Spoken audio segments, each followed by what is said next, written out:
ഇപ്പോൾ 3 വർഷക്കാലത്തെ അനുഭവമാണ് പാർട്ടി സംസ്ഥാന സമ്മേളനം വിലയിരുത്തിയത്. അതിനകത്ത് നവകേരള സൃഷ്ടിക്കായുള്ള യാത്ര ശരിയായ പാതയിൽ തന്നെയാണ് എന്നതാണ് പൊതുവിൽ സമ്മേളനം വിലയിരുത്തിയത്. നമ്മുടെ നാടിൻ്റെയും അനുഭവം അത് തന്നെയാണ്. എന്നാൽ നവകേരള സൃഷ്ടിക്കായുള്ള പുതുവഴികൾ നാം സ്വീകരിക്കേണ്ടതുണ്ട് എന്ന് ഇതിൻ്റെ ഭാഗമായി തന്നെ കണ്ടു.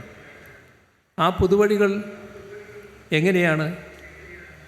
നവകേരള സൃഷ്ടിക്ക് ആവശ്യമായ സഹായം സാധാരണ നിലക്ക് കേന്ദ്ര ഗവൺമെൻറ്റിൽ നിന്ന് ലഭിക്കേണ്ടതാണ്. പക്ഷേ അത്തരം സഹായങ്ങൾ നമ്മുടെ മുൻ അനുഭവം വെച്ചാൽ കേന്ദ്ര ഗവൺമെൻറ്റിൽ നിന്ന് ലഭിക്കുമെന്ന് പ്രതീക്ഷിക്കാൻ പറ്റില്ല. ഇപ്പോൾ ഏറ്റവും ന്യായമായ കാര്യങ്ങൾ കടക്കാം. സംസ്ഥാനത്തിന് അർഹതപ്പെട്ട കാര്യങ്ങളിൽ വേണ്ട സഹായം വേണ്ട രീതിയിൽ കേന്ദ്രത്തിൽ നിന്ന് ലഭിക്കുന്നില്ല എന്നതാണ് നമ്മുടെ അനുഭവം. നമ്മുടെ വയനാട് ദുരന്തത്തിൻ്റെ കാര്യം, ചൂരൽമല മുണ്ടക്കൈ ദുരന്തം, അതുമായി ബന്ധപ്പെട്ട പ്രശ്നങ്ങൾ എല്ലാവരുടെയും മനസ്സിലുള്ളതാണ്. നമ്മോടൊപ്പം ദുരന്തം നേരിട്ട മറ്റൊട്ടേറെ സംസ്ഥാനങ്ങളുണ്ട്.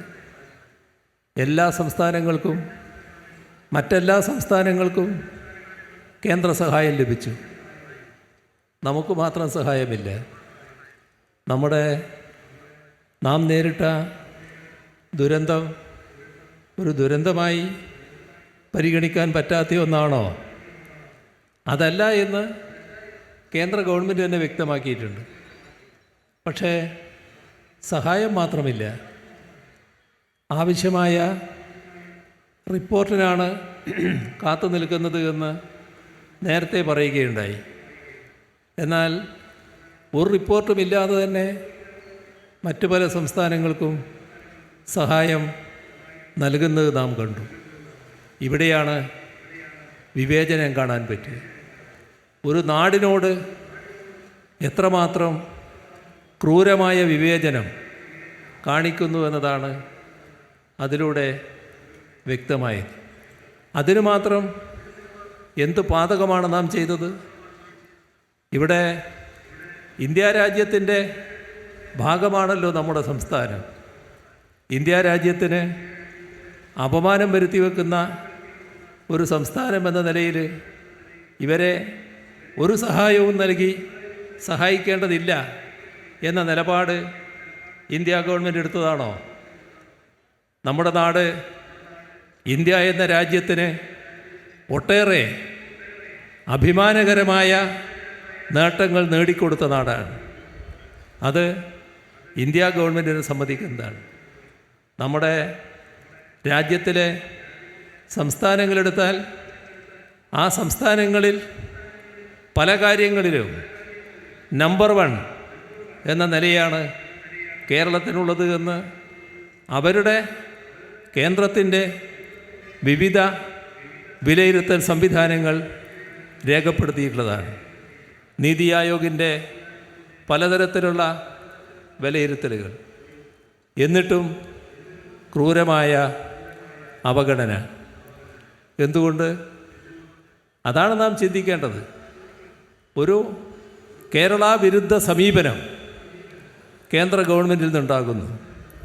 അത്തരമൊരു മനോഭാവം സാധാരണ ഗവൺമെൻറ് ഉണ്ടാകേണ്ടതല്ല. ആ മനോഭാവം വരുന്നത് കേന്ദ്രത്തെ ഇന്ന് ഭരണനേതൃത്വം വഹിക്കുന്ന BJPയുടെ മനോഭാവത്തിൽ നിന്നാണ്. BJPയുടെ ആ മനോഭാവത്തിന് അടിസ്ഥാനമായി മാറുന്നത് കേരളമെന്ന സംസ്ഥാനം BJPക്ക് അന്യമായി നിൽക്കുന്നു എന്നുള്ളത് കൊണ്ടാണ്. BJPയെ കേരളം വേണ്ട രീതിയിൽ സ്വീകരിക്കുന്നില്ല. അത് സ്വാഭാവികമായി ഒരു പാർട്ടി എന്ന നിലക്ക് അവർക്ക് നിരാശയുണ്ടാക്കിയിട്ടുണ്ടാകാം. അതിന് കേരളത്തെയും കേരളത്തിലെ ജനങ്ങളെയും ശത്രുക്കളായി കണ്ടുകൊണ്ടുള്ള നിലപാട് സ്വീകരിക്കാൻ പാടുണ്ടോ? നിർഭാഗ്യവശാൽ ആ നിലപാടാണ് ഇവിടെ സ്വീകരിച്ചിട്ടുള്ളത്. ഇത് മാത്രമല്ല, നമ്മുടെ സംസ്ഥാനത്തെ ഈ രീതിയിൽ അവഗണിക്കുമ്പോൾ നമ്മുടെ നാടിൻ്റെ താല്പര്യങ്ങൾ ഉയർത്തിപ്പിടിക്കാൻ ബാധ്യതപ്പെട്ട നമ്മുടെ നാടിൻ്റെ ഭാഗമായ മറ്റൊട്ടേറെ സംവിധാനങ്ങൾ ആ കടമ ശരിയായി നിർവഹിച്ചിട്ടുണ്ടോ? നിർവഹിക്കണ്ടേ? നമ്മളൊരു നാടല്ലേ? ഈ നാടിന് മുന്നോട്ട് പോകണ്ടേ? പ്രതിസന്ധികളുണ്ടാകുമ്പോൾ ആ പ്രതിസന്ധികളിൽ നിന്ന് കരകയറണ്ടേ? അതിനാവശ്യമായ സഹായം കേന്ദ്ര ഗവൺമെൻറ്റിന് നൽകണ്ടേ? കേന്ദ്ര ഗവൺമെൻറ് അതിന് ബാധ്യതയില്ലേ? നിങ്ങൾക്ക് ആ ബാധ്യതയുണ്ട് എന്ന് പറയാൻ കേരളത്തിൻ്റെ ഭാഗമായുള്ള വിവിധ സംവിധാനങ്ങൾ തയ്യാറാകണ്ടേ? തയ്യാറായോ? നാം അനുഭവമുള്ളവരാണല്ലോ. കേരളത്തിലെ നമ്മുടെ നാടിൻ്റെ ഭാഗമായി നിൽക്കുന്ന വ്യത്യസ്ത രാഷ്ട്രീയ പാർട്ടികൾ, പ്രത്യേകിച്ച് പ്രതിപക്ഷത്ത് അണിനിരന്നിട്ടുള്ള രാഷ്ട്രീയ പാർട്ടികൾ എങ്ങനെയാണ് അത്തരം പ്രശ്നങ്ങളോട് സമീപനം സ്വീകരിച്ചത്? ഇപ്പോൾ മുണ്ടക്കൈ ചൂരൽമല പ്രശ്നത്തിൽ കേരളത്തിലെ UDF എംപിമാരെല്ലാവരും കൂടി കേന്ദ്ര ഗവൺമെൻറ്റിനെ കാണുന്നതിനും കേന്ദ്ര ഗവൺമെൻറ് സമീപനത്തിൽ പ്രതിഷേധിക്കുന്നതിനും തയ്യാറായി എന്ന ഭാഗം കണ്ടുകൊണ്ട് തന്നെയാണ് ഞാൻ പറയുന്നത്. അതൊരു ആരോഗ്യകരമായ മാറ്റം തന്നെയായിരുന്നു. പക്ഷേ UDF അതൊഴിച്ചുള്ള മറ്റെല്ലാ കാര്യങ്ങളിലും സ്വീകരിച്ച സമീപനം എന്താണ്? എല്ലാ ഘട്ടത്തിലും കേന്ദ്ര ഗവൺമെൻറ്റിനെ ന്യായീകരിക്കുന്ന സമീപനമായിരുന്നില്ലേ? കേരളത്തെ എങ്ങനെയൊക്കെ കുറ്റപ്പെടുത്താൻ കഴിയുമെന്നല്ലേ നോക്കിയിരുന്നത്? ഒരുപാട് ദുരന്തങ്ങൾ നമുക്ക് ഏറ്റുവാങ്ങേണ്ടി വന്നിരുന്നല്ലോ.